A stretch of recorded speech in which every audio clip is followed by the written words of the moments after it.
हिंदू धर्म में भगवत गीता को सबसे पवित्र ग्रंथों में से एक माना जाता है। श्रीमद् भागवत गीता में भगवान कृष्ण के उन उपदेशों का वर्णन है जो उन्होंने महाभारत युद्ध के दौरान अर्जुन को दिया था।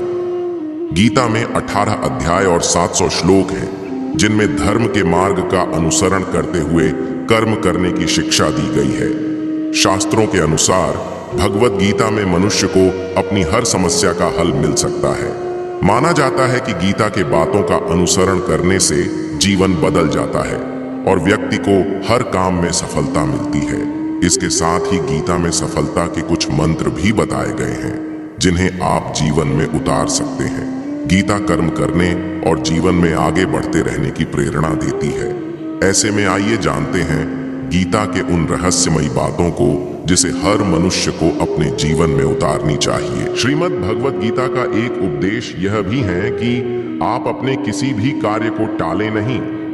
श्रीमद् भगवत गीता के अनुसार भगवान श्री कृष्ण कहते हैं कि कभी भी किसी काम को टालना नहीं चाहिए। निश्चित समय पर अपने काम को पूरा कर लेना चाहिए। अगर कोई व्यक्ति ऐसा करता है तो वो हमेशा सफलता को प्राप्त करता है।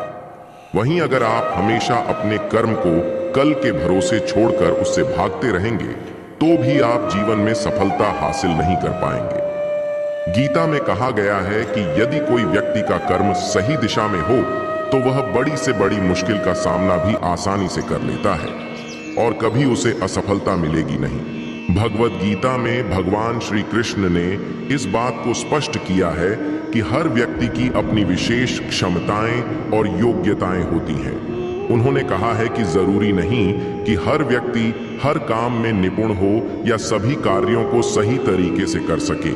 इसलिए हमें अपनी शक्तियों को पहचानना चाहिए और उन कार्यों पर ध्यान केंद्रित करना चाहिए जिनमें हम सबसे अच्छे हैं। जब व्यक्ति अपनी क्षमता के अनुसार सही दिशा में प्रयास करता है तो उसकी सफलता निश्चित होती है।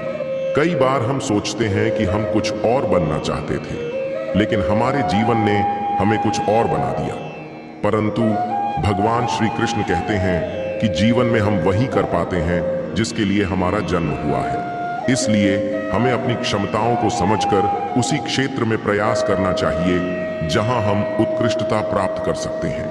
यही सही मार्ग है जो अंततः हमें सफलता की ओर ले जाता है। श्रीमद् भगवत गीता में श्री कृष्ण कहते हैं कि खुद पर नियंत्रण रखना बहुत जरूरी है। डर का अनुभव करना स्वाभाविक है, लेकिन उस डर को खुद पर हावी होने देना सही नहीं है। जब आप अपने दिमाग पर नियंत्रण रखते हैं तो सफलता की ओर बढ़ना संभव होता है। हमारा मस्तिष्क तभी हमारा मित्र होता है जब वह हमारे नियंत्रण में रहता है, लेकिन अगर हमारा दिमाग हमारे नियंत्रण से बाहर हो जाए तो वही हमारा सबसे बड़ा शत्रु भी बन जाता है। इसलिए जब तक आप सही हैं और जीवन में कोई गलती नहीं कर रहे हैं, आपको किसी से डरने की जरूरत नहीं है। स्वयं का आकलन कैसे करें? श्रीमद् भगवत गीता में श्री कृष्ण कहते हैं कि हर व्यक्ति के भीतर एक अनंत क्षमता होती है, लेकिन उस क्षमता को पहचानने और उसे सही दिशा में उपयोग करने के लिए स्वयं का आकलन आवश्यक है। दूसरों की तुलना में स्वयं को कम आंकने की बजाय अपने अंदर की शक्तियों और कमजोरियों को समझकर उन्हें संतुलित करना चाहिए। यह आत्मज्ञान ही जीवन में सच्ची सफलता का मार्ग प्रशस्त करता है। किसी भी व्यक्ति के लिए आत्मज्ञान और खुद का परीक्षण अत्यंत आवश्यक है। अपने गुणों और कमियों को पहचान कर ही व्यक्ति अपने व्यक्तित्व का विकास कर सकता है और अपने जीवन में सफलता की दिशा में आगे बढ़ सकता है। कृष्ण के गीता में दिए गए उपदेश जीवन में स्थिरता, संयम और सही दिशा में कर्म करने की महत्ता को उजागर करते हैं। अपने मन पर नियंत्रण। श्री कृष्ण के अनुसार मनुष्य का मन ही उसकी खुशी और दुख दोनों का कारण बन सकता है। यदि हम अपने मन पर नियंत्रण कर लेते हैं तो अनावश्यक चिंताओं और इच्छाओं से दूर रह सकते हैं।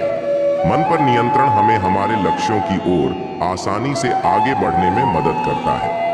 क्रोध पर नियंत्रण। क्रोध मानव के पतन का मुख्य कारण है। क्रोध में व्यक्ति स्वयं पर नियंत्रण खो देता है और गलत निर्णय लेता है, जिससे उसके जीवन में नुकसान हो सकता है। गीता में श्री कृष्ण ने बताया है कि जब क्रोध आए तो शांत रहने का प्रयास करना चाहिए। ताकि हम सही निर्णय ले सकें। फल की इच्छा छोड़ें। गीता के अनुसार मनुष्य को केवल अपने कर्म पर ध्यान देना चाहिए और फल की चिंता नहीं करनी चाहिए, क्योंकि हमारे कर्म के अनुसार ही हमें फल मिलता है। कर्म योगी वह है जो फल की इच्छा को छोड़कर निरंतर कर्म करता रहता है। इन उपदेशों का पालन करने से हम अपने जीवन में स्थिरता, शांति और सफलता प्राप्त कर सकते हैं। ऐसे ही उपदेश जानने के लिए इस उपदेश को किसी एक व्यक्ति के साथ शेयर करें और हमारे चैनल को सब्सक्राइब जरूर करें।